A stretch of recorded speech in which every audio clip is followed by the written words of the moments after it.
Udah di-record nih.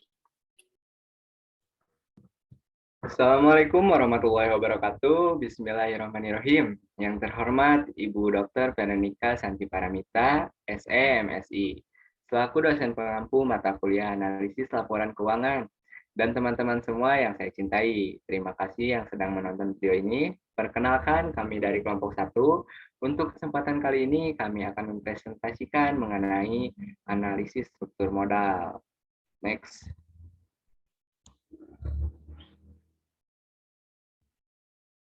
Yang beranggotakan saya sendiri dan Rizky Ilahi dengan NIM belakang 335, ada Dia Amalia dengan NIM 336, ada Hanifah Hidayati dengan NIM 337, ada Ani Sabrina dengan NIM 338, dan ada Citra Ratna Hadini dengan NIM 339. Next. Baik, selanjutnya langsung saja kepada materi yang akan disampaikan oleh Dia. Kepadanya dipersilahkan. Baik, terima kasih kepada moderator. Di sini saya akan menjelaskan tentang laporan keuangan. Laporan keuangan adalah sebuah dokumen atau catatan tertulis yang menyampaikan aktivitas atau kegiatan bisnis dan kinerja keuangan dalam suatu perusahaan. Laporan keuangan ini sering diaudit oleh lembaga pemerintah, akuntan, firma, dan lain-lain untuk memastikan keakuratan, tujuan pajak, pembiayaan, atau investasi. Laporan keuangan ini dibuat dalam periode tertentu, seperti setiap bulan, 3 bulan sekali, atau setahun sekali. Sekian dari saya kembalikan kepada moderator. Baik, terima kasih Dia. Materi selanjutnya akan disampaikan oleh Hanifah, kepadanya dipersilahkan. Baik, terima kasih sebelumnya kepada moderator. Di sini saya Hanifah, NIM 337 akan melanjutkan pemaparan selanjutnya. Selanjutnya di sini ada penjelasan mengenai rasio keuangan. Rasio keuangan adalah suatu perhitungan rasio dengan menggunakan laporan keuangan yang dapat berfungsi sebagai alat ukur dalam menilai kinerja perusahaan. Kinerja perusahaan ini sangat bermanfaat bagi beberapa pihak, diantaranya investor, kreditur, analis, konsultan keuangan, pialang, pemerintah, dan pihak manajemen itu sendiri. Sedangkan analisis rasio keuangan adalah teknik analisis yang dilakukan dengan cara membandingkan variabel keuangan tertentu dengan variabel keuangan lainnya, sehingga nantinya dapat memperoleh informasi mengenai kondisi keuangan perusahaan, tingkat aktivitas, hasil-hasil usaha, dan tingkat pertumbuhan perusahaan. Menurut tujuan penggunaannya, rasio terdiri dari beberapa macam. Yang pertama, rasio likuiditas atau liquidity ratio, yaitu rasio yang digunakan untuk mengukur kemampuan perusahaan dalam membayar hutang jangka pendek. Yang kedua, rasio solvabilitas atau leverage ratio, yaitu rasio yang digunakan untuk mengukur sejauh mana aktiva perusahaan dibiayai oleh hutang, atau mengukur perusahaan dalam memenuhi semua kewajibannya, baik jangka pendek maupun jangka panjang. Yang ketiga, rasio aktivitas atau activity ratio, yaitu rasio yang digunakan untuk mengukur efektivitas penggunaan dana perusahaan atau dalam memanfaatkan sumber dananya, baik dari hutang maupun modal sendiri. Yang keempat, ada rasio keuntungan atau profitability ratio, yaitu rasio yang digunakan untuk mengukur efektivitas perusahaan dalam menghasilkan keuntungan dari modal yang dia miliki atau untuk mengukur kemampuan perusahaan dalam menghasilkan laba. Yang terakhir ada rasio penilaian atau valuation ratio, yaitu rasio yang digunakan untuk mengukur kemampuan manajemen untuk menciptakan nilai pasar agar melebihi biaya modalnya dalam menciptakan nilai pada investor atau para pemegang saham. Demikian materi yang dapat saya sampaikan, saya kembalikan kepada moderator. Terima kasih. Baik, terima kasih Hanifah. Materi selanjutnya akan disampaikan oleh Ani, kepadanya dipersilahkan. Menurut Rianto, tahun 2010 menyatakan bahwa struktur modal ada perimbangan atau perbandingan antara jumlah utang jangka panjang dengan modal sendiri. Utang jangka panjang merupakan salah satu dari bentuk pembiayaan jangka panjang yang memiliki jatuh tempo lebih dari 1 tahun. Mengukur besarnya aktiva perusahaan yang akan dibiayai oleh kreditur atau deprasio dilakukan dengan cara membagi total hutang jangka panjang dengan total aset. Semakin tinggi deprasio, semakin besar jumlah modal pinjaman yang digunakan di dalam menghasilkan keuntungan bagi perusahaan. Next.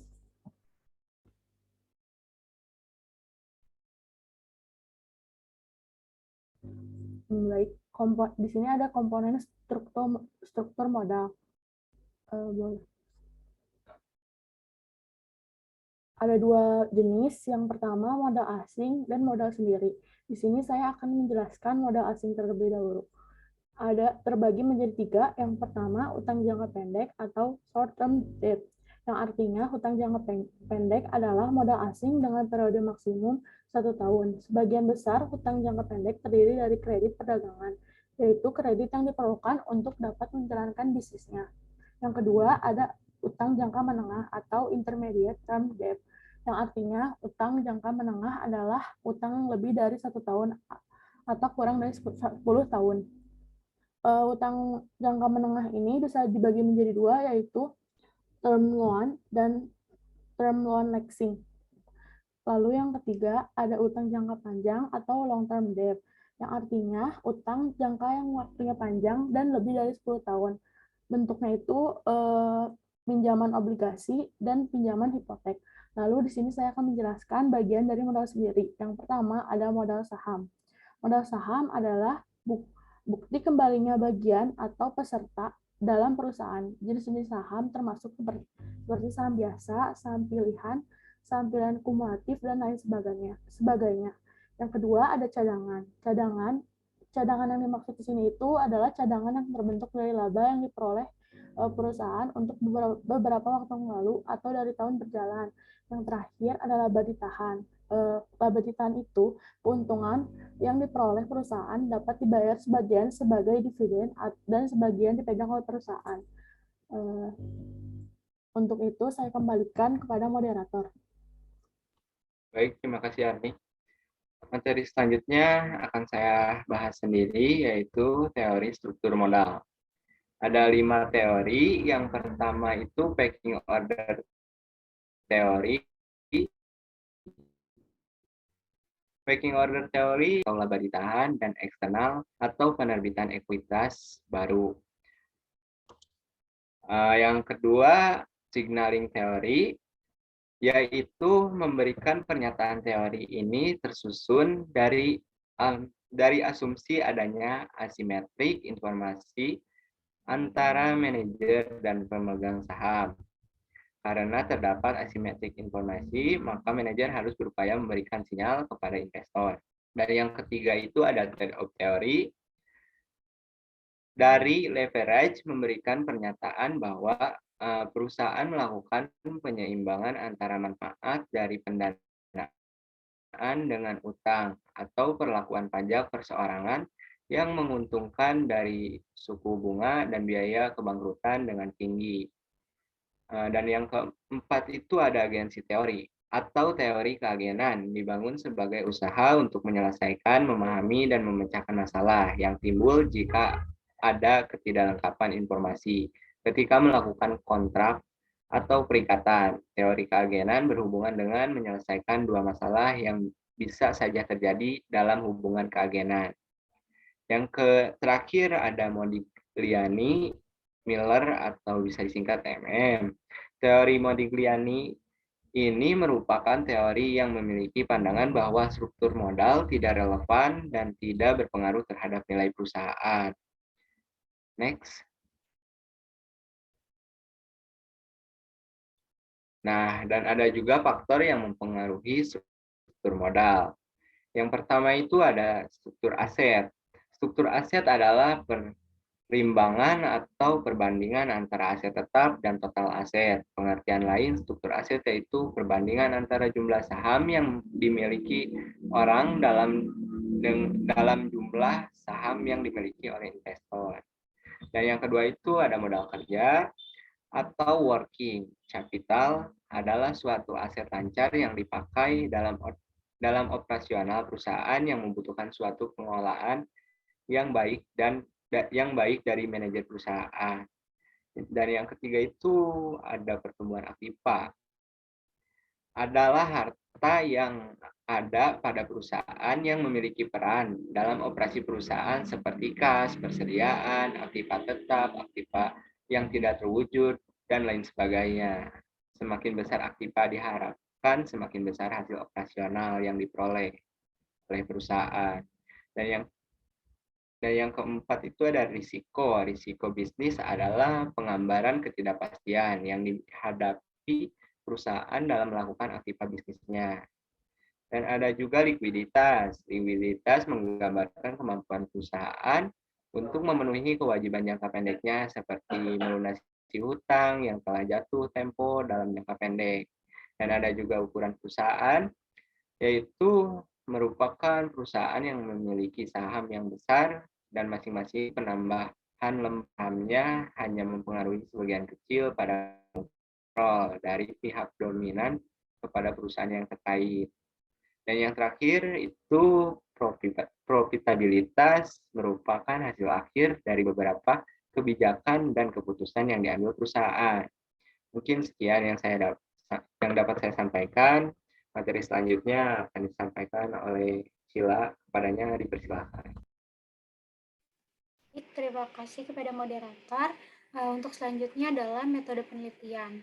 Metode analisis yang digunakan dalam analisis ini adalah regresi linear berganda, dan juga mohon maaf ada kekurangan. Yang dianalisis itu ada dua, yaitu ada regresi linear berganda dan juga ada analisis asumsi klasik dengan menggunakan angka-angka dan perhitungan statistik dengan software SPSS 20. Untuk next.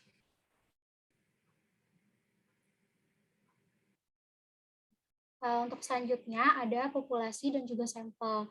Nah, populasi ini adalah wilayah generalisasi yang terdiri atas objek atau subjek yang memiliki kuantitas dan karakteristik tertentu yang ditetapkan oleh peneliti untuk dipelajari dan kemudian ditarik kesimpulannya. Ini menurut Sugiono pada tahun 2007. Dalam penelitian yang kami lakukan, populasi yang diambil adalah perusahaan manufaktur yang terdapat di website Bursa Efek Indonesia. Lalu untuk sampel adalah sebagian populasi yang memiliki karakteristik yang relatif sama dan dianggap bisa mewakili populasi. Ini menurut Sugiono pada tahun 2007 juga. Sampel yang diambil dalam penelitian ini adalah 5 perusahaan sektor farmasi pada periode 2016 sampai 2020 yang terdiri dari, boleh next slide.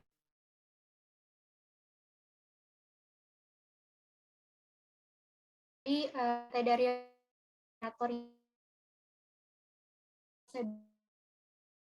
TBK, Pharma TBK, dan kelima PT Organon Pharma Indonesia TBK. Sekian, saya kembalikan kepada moderator. Baik, karena ini jurnal terkait, maka akan dibahas sesuai artikel masing-masing. Silakan. Baik, untuk jurnal pertama dengan judul artikel pengaruh kinerja keuangan, ukuran perusahaan, dan risiko bisnis terhadap modal. Penulisnya itu Agung Kurniawan, dan nama jurnalnya Jurnal Ilmu dan Riset Akuntansi nomor 12, volume 8, tahun 2019. Variabel penelitiannya ada dua, yaitu variabel independen yang terdiri dari kinerja keuangan, profitabilitas, pertumbuhan penjualan, ukuran perusahaan, dan risiko bisnis. Lalu variabel dependen yaitu struktur modal. Hasil penelitian ini adalah sesuai dengan penelitian yang telah dilakukan oleh Nelson tahun 2015, Sangitta dan Sivatasan tahun 2013, dan Berry dan Sanka 2015, di mana dalam penelitian tersebut menyatakan bahwa variabel profitabilitas tidak berpengaruh signifikan terhadap struktur modal. Selanjutnya akan dibacakan oleh rekan saya.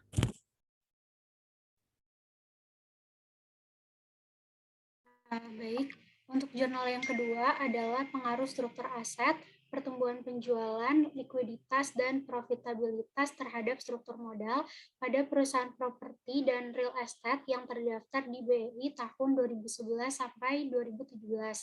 Untuk penulisnya yaitu ada Winarsi, Yumniati, dan untuk jurnalnya Riset Akuntansi dan Manajemen, volume 8, nomor 2 pada bulan Desember tahun 2019. Untuk variabel penelitian, variabel independen itu ada struktur aset atau VAR, pertumbuhan penjualan, likuiditas yaitu CR, profitabilitas ROA, dan variabel dependennya adalah struktur modal yaitu LDR. Dan hasil penelitiannya, struktur aset dan likuiditas ini secara parsial berpengaruh signifikan terhadap struktur modal. Pertumbuhan penjualan dan profitabilitas secara parsial tidak berpengaruh terhadap struktur modal dan struktur aset, pertumbuhan penjualan, likuiditas, dan profitabilitas secara bersama-sama berpengaruh. Nggak boleh dilanjut oleh rekan saya. Terima kasih.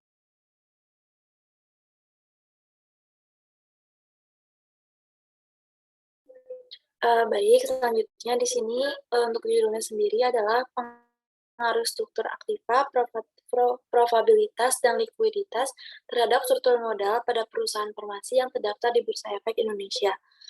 Untuk penulisan dan nama jurnal nomor vol dan tahun, Fernanda Rizky Laila, dan jurnal Ilmu dan Riset Manajemen nomor 2, volume 1.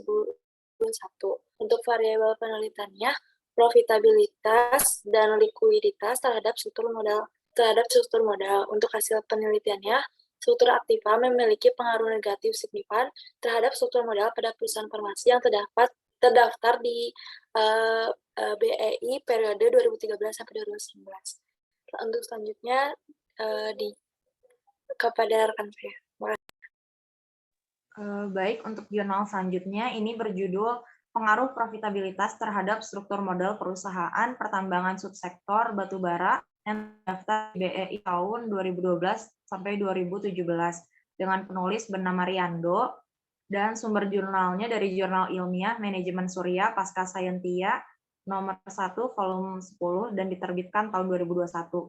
Variabel penelitian pada jurnal ini memakai profitabilitas yaitu return on equity dan return on asset sebagai variabel independen atau variabel X, lalu untuk variabel dependennya atau variabel Y memakai struktur modal berupa debt to equity. Hasil penelitian mengemukakan bahwa adanya pengaruh profitabilitas ROA dan ROE terhadap DER pada perusahaan pertambangan subsektor batubara yang terdaftar di BEI tahun 2012 sampai 2017. Untuk jurnal selanjutnya akan dipaparkan oleh rekan saya. Baik, selanjutnya yang kelima, dengan judul Jurnal ada analisis variabel yang mempengaruhi struktur modal perusahaan otomotif yang terdapat di Bursa Efek Indonesia atau bisa disingkat BI. Dengan penulis Niwayan Yulia, Icarika Candaningrat, dan Jurnal Ilmiah Manajemen nomor 3 volume 1 tahun 2021. Variabel penelitiannya itu berupa ukuran perusahaan, struktur aktiva, dan profitabilitas yang dipromosikan ROA terhadap struktur modal perusahaan otomotif yang terdapat di Bursa Efek Indonesia. Nah, hasil penelitiannya yaitu perusahaan memiliki pengaruh signifikan terhadap arah positif terhadap struktur modal, sedangkan struktur aktiva dan profitabilitas yang dipromosikan ROA memiliki pengaruh signifikan dengan arah negatif terhadap struktur modal perusahaan otomotif yang terdapat di BEI atau Bursa Efek Indonesia. Next.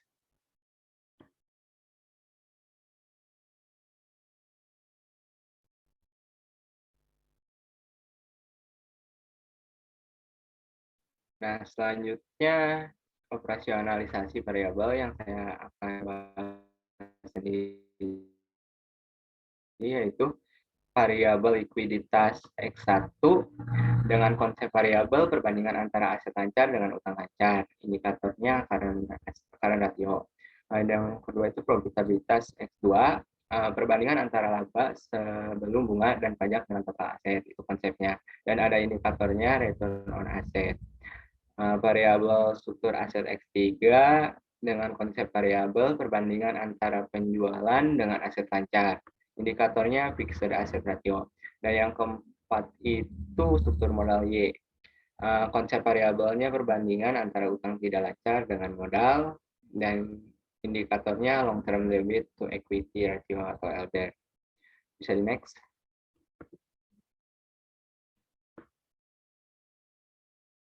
Nah, di sini ada regresi data cross section. Yang pertama dari perusahaan PT Daria Varia Laboratoria Tbk, current ratio X1 memiliki nilai 2,91 dan ada ROA X2 dengan nilai 0,13, fixed asset turnover dengan nilai 2,83, long term debit to equity ratio dengan nilai 0,07, dan yang perusahaan kedua itu PT Pampros Tbk, current ratio 1,51, return on asset 0,06, fixed asset turnover dengan nilai 1,90, long term debit to equity ratio dengan nilai 0,48. Dan yang ketiga itu Kimia Farma Tbk, karena rasionya memiliki nilai 4,35, return on asset-nya memiliki nilai 0,18, dan fixed asset turnover X3 memiliki nilai 33,30, dan long term debit to equity ratio memiliki 0,21. Dan pada perusahaan Kalbe Farma Tbk ini memiliki current ratio dengan nilai 2,03, return on asset-nya memiliki nilai 0,09, fixed asset turnover-nya memiliki 1,69, long term debit to equity ratio-nya memiliki nilai 0,19, Yang kelima itu PT Organon Pharma IPN Tbk, karena rasionya yang memiliki nilai 3,35, return on asset memiliki nilai 0,11, fixed asset turnover memiliki nilai 8,68, long term debit equity ratio memiliki nilai 1. Materi selanjutnya akan disampaikan oleh Arni kepadanya. Kepadanya persilakan. Baik, terima kasih moderator. Uji asumsi klasik, uji normalitas probability thought. Uji normalitas ini merupakan bagian dari uji asumsi atau klasik atau uji persyaratan dalam analisis regresi, atau ada pula penyebutannya uji PP plot. Menurut Imam Ghazali, model regresi ini dikatakan berdistribusi normal jika data plotting atau titik-titik yang menggambarkan data sesungguhnya mengikuti garis diagonal. Sedangkan bila titik-titik menjauh atau tersebar dan tidak mengikuti garis diagonal, maka hal ini menunjukkan bahwa residual tidak berdistribusi normal. Nilai residual sendiri adalah selisih dari nilai prediksi dan nilai sebenarnya atau aktual. Uji normalitas ini dilakukan untuk mengetahui distribusi residual dan model regresi. Jika residual berdistribusi normal, maka model dapat dianalisis dengan analisis regresi. Jika residual tidak berdistribusi normal, maka model tersebut tidak dapat dianalisis dengan analisis regresi. Bisa dilihat berdasarkan output chart pada gambar ini, kita dapat melihat bahwa titik-titik plotting selalu mengikuti dan mendekati garis diagonalnya. Oleh karena itu, sebagaimana dasar atau pedoman pengambilan keputusan uji PP plot ini, disimpulkan bahwa nilai residual berdistribusi normal. Dengan demikian, maka asumsi normalitas untuk nilai residual dalam analisis regresi linear sederhana dalam penelitian ini dapat terpenuhi atau model ini dapat dianalisis dengan analisis regresi. Boleh di next. Lalu ada pengujian hipotesis atau perumusan hipotesis. Yang pertama, current ratio berpengaruh terdapat struktur modal Y. Yang kedua, hipotesis 2, return on asset berpengaruh terhadap struktur modal Y. Yang ketiga, hipotesis 3, fixed asset ratio berpengaruh terhadap struktur modal Y. Yang keempat, hipotesis 4, current ratio, return on asset, dan fixed asset ratio secara simultan berpengaruh terhadap struktur modal Y. Lalu tingkat kepercayaan itu 95%, A sama dengan 0,05. Untuk selanjutnya saya serahkan kepada moderator. Terima kasih. Baik, terima kasih Arni. Materi selanjutnya akan disampaikan oleh dia, kepadanya dipersilakan. Baik, terima kasih kepada moderator. Di sini adalah berikut hasil dari uji regresi linear berganda.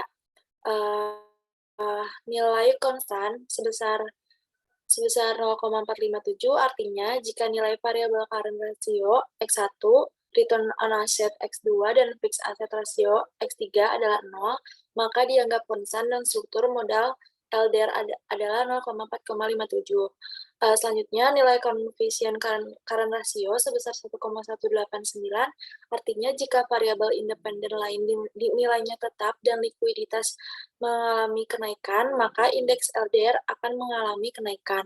Koefisien bernilai positif, artinya ada pengaruh positif antara likuiditas dengan struktur modal.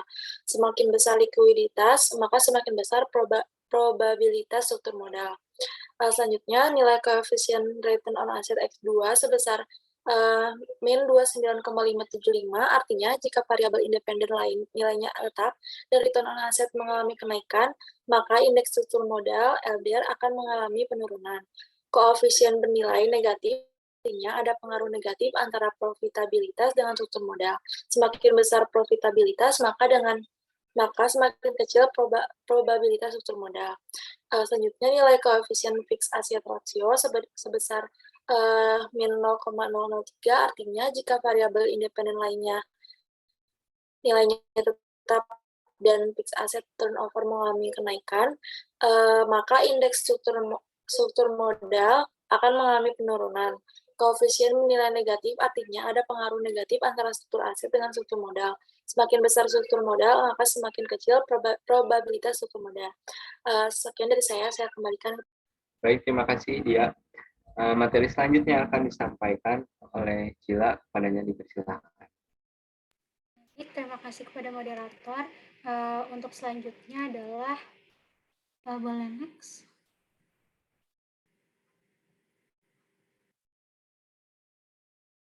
Untuk selanjutnya adalah koefisien determinasi.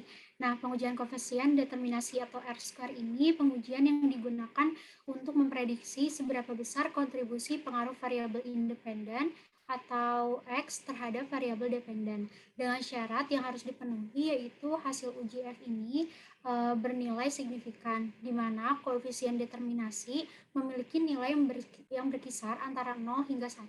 Jika nilai koefisien determinasi mendekati 1, dapat diartikan bahwa pengaruh variabel independen terhadap variabel dependen ini semakin kuat.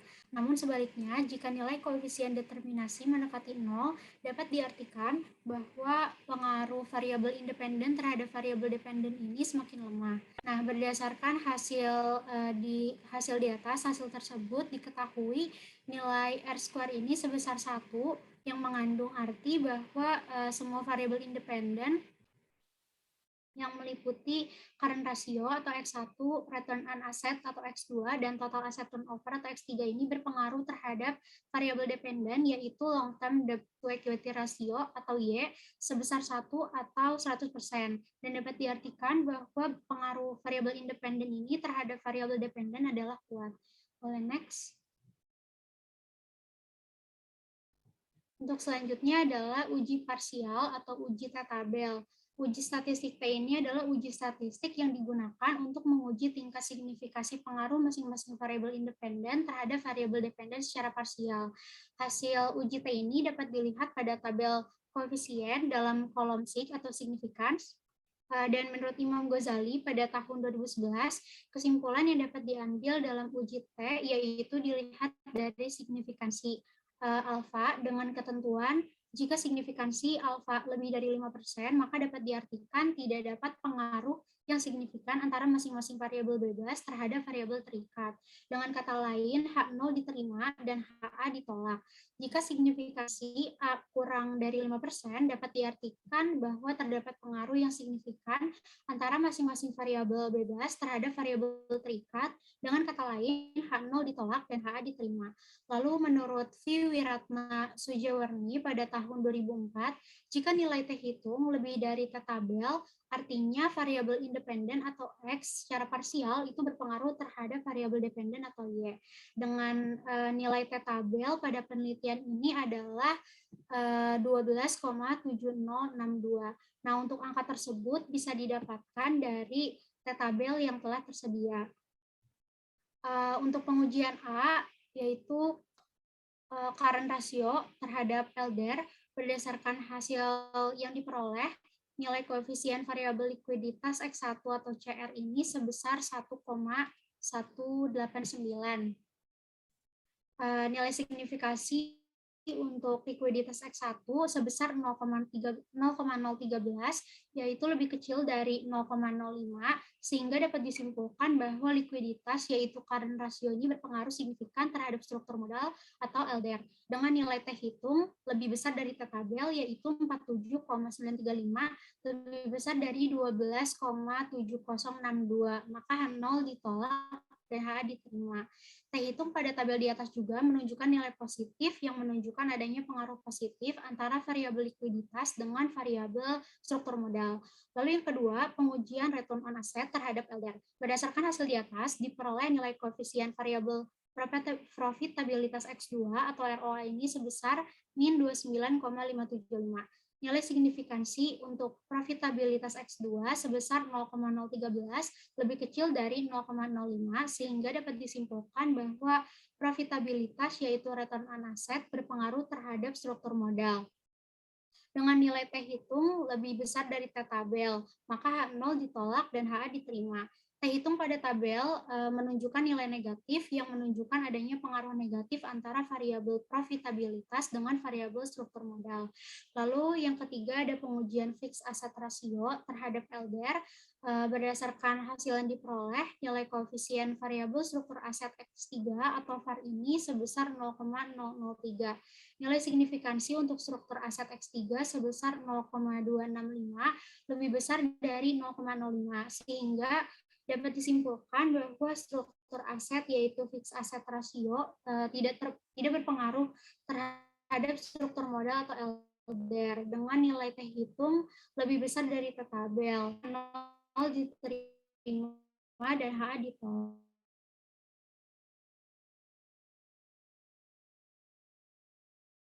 Riset dengan variabel struktur modal. Sekian dari saya. Selanjutnya saya kembalikan kepada moderator. Terima kasih. Baik, terima kasih Cila. Materi selanjutnya akan disampaikan oleh Hanifah. Kepadanya dipersilakan. Baik, terima kasih kepada moderator. Selanjutnya ada pengujian hipotesis, uji F atau uji simultan. Sebelumnya, uji simultan ini dilakukan untuk mengetahui apakah variabel bebas secara serempak atau simultan mempunyai pengaruh yang signifikan terhadap variabel terikat. Untuk tahap metode pengujiannya membutuhkan adanya pembanding antara F tabel dan F hitung. Pada penelitian ini, F hitung akan dibandingkan dengan F tabel pada tingkat signifikan, yaitu 5% atau 0,05. Dengan nilai F tabel sebelumnya sudah dihitung dan didapat dengan hasil 19,16 seperti yang sudah ada di layar.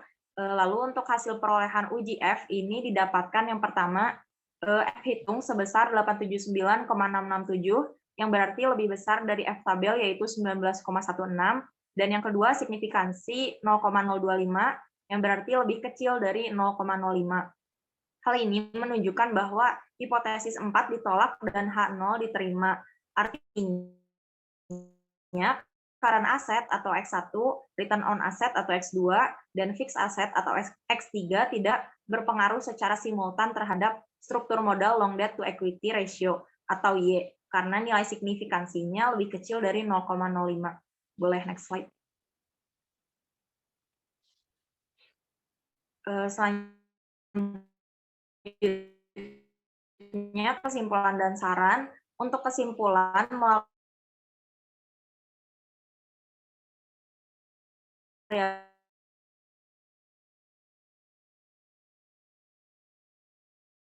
variabel Y yaitu struktur modal, sebaliknya atau terhadap LDR. Begitupun dengan uji secara simultan didapatkan bahwa current asset, return on asset, dan fixed asset tidak memiliki pengaruh terhadap LDR. Dilanjutkan dengan saran. Untuk saran, perusahaan sebaiknya harus mampu mempertimbangkan keputusan pendanaan yang akan diambil baik dari modal maupun utang guna menciptakan struktur modal yang optimum. Demikian pemaparan yang dapat saya sampaikan. Saya kembalikan kepada moderator. Terima kasih. Baik, sekian dari kelompok 1. Mohon maaf sebesar-besarnya bila masih banyak kesalahan. Wassalamualaikum warahmatullahi wabarakatuh.